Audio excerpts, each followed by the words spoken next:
How to enable notifications in the Walmart application. Hi everyone, welcome back to Wake&Tech. If you are using Walmart app on your Android device or your iOS device, whichever device you're using, and you want to turn on the notification settings so you can stay updated on your orders, deals, and important account activity, here is how you can do it. First of all, go ahead and open up the settings application from your Android device or your iOS device, whichever device you have. And inside the settings menu, look for the option that says notifications. Just tap on that. And on the notifications option, tap on app notifications. On the next page, you'll see a list of applications that has been installed on your device.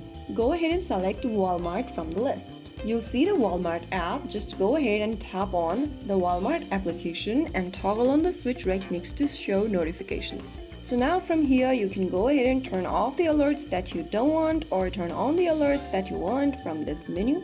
And once you do that, you'll be able to enable the notification in the Walmart app. You can always turn the notification off whenever you want by repeating this step and toggling off the switches. So that's how it's easily done. If you found the video helpful, don't forget to like, share, and subscribe to our channel. I will see you again in the next video. Thanks for watching.